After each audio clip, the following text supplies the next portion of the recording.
Good morning to all the beautiful people of planet Earth that this video may outreach to. So, I was listening to some Steve Harvey this morning about a man is as he thinks. And what I appreciated out of that, and a great example that he gave, is having a mind that expects life to go your way, that expects life to unfold and understand that everything is in your best interest. So, the example that he gave was if I take a remote control and I point it towards a TV and I press the on button, I expect the TV to turn on. And if I type in the numbers 37 during the month of May and any other time that an NBA game is on for this guy, well, on TNT, I'm expecting the NBA to be playing from 7 p.m. to 10 p.m. And I expect it to be on. I expect that if I press 37, it's going to take me to the NBA on TNT. And what's even deeper is I have a knowing that that's going to happen. I have a confidence that that's going to happen.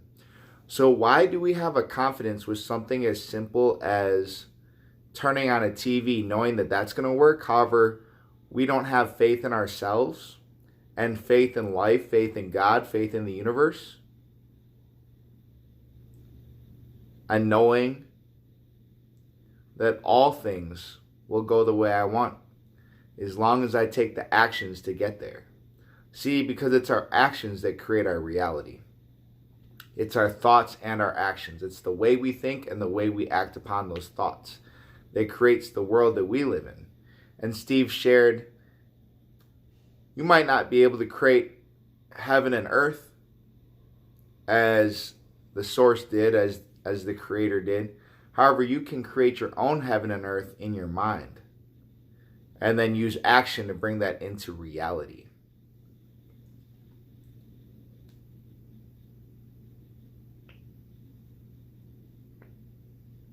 I believe it's important to understand the priority that we need to place on relaxation and meditation and being able to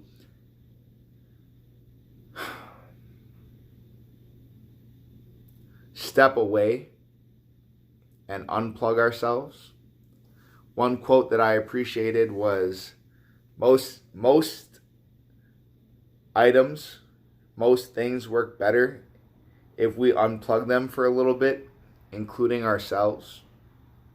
Can you hear me that?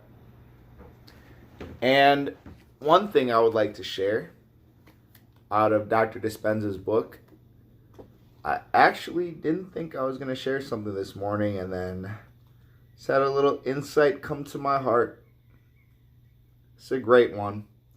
The difference between awareness and analysis.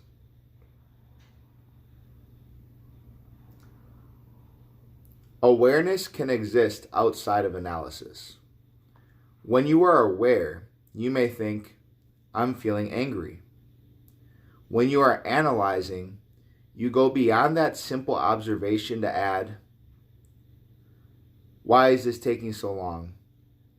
Who designed this stupid website or this stupid car accident or construction that's going on?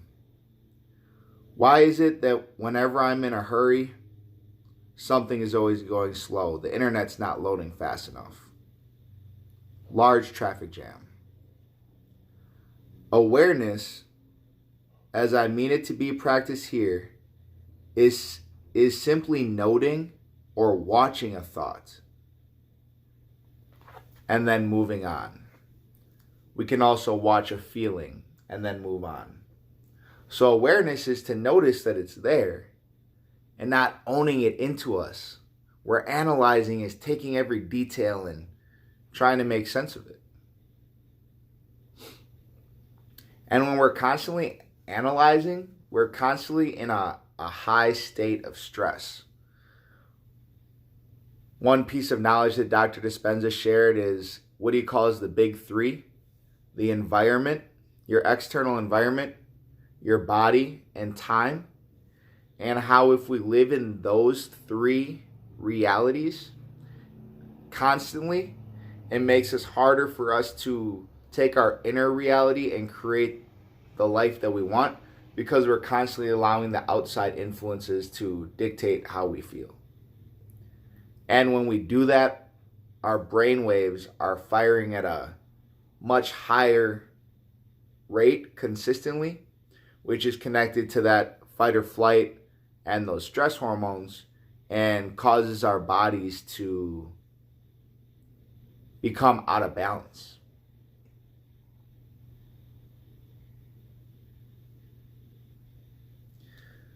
One of my favorite stories that I've heard multiple times, however, more recently from Dr. Dyer, I believe I listened to this yesterday and I should pull it up again, is a story of a woman who was accounting all the bad things that have happened in her life and all the mistakes that she's made, and was really in a state of sorrow. And this gentleman came to visit her while she was in the hospital and said, "Well, who is this in this picture next to your bed?" And she shared that that's my daughter. And my daughter is the one glowing light of my life. And everything she does is beautiful. And of course, I would forgive her for any mistake that she made. And I would always see her through loving eyes. And this gentleman, in order to open up a new perspective for this woman, said, "Well, what if God has a picture of you next to his bed and loves you the same way that you love your daughter?" And it's important for us to realize that we live in a universe. If we break that down, the word una means one, the word verse meaning song, one song, we're all one. Of course the source loves you. Of course love loves you. Of course God, Allah, Yahweh, whatever name you choose, loves you. As one song, as one creation. Of course what created you would forgive you the same way that you would forgive a child. So why not love ourselves in that same way and have a little bit less pressure and a little bit less stress and anxiety and harshness towards ourselves?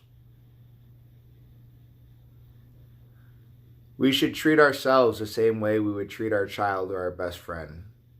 We wouldn't go up to our best friend or our child and, at least I would hope not, constantly call them stupid or tell them they're not good enough, they'll never be anything, things weren't meant to work out for them. So why would we say that to ourselves when ourselves, we should be our best friend? See, in life, what we have inside of us is what we give to others. If you take an orange and squeeze it, what's going to come out of it is orange juice. The reason being is because that's what's inside. If you take a coconut and split it open, you're going to get coconut milk, coconut juice, I don't know. Whatever is inside of a coconut is going to come out of it. So same for us, whatever is inside of us is what's going to come out. And that's why we want to have love inside of us. Because that's what will come out.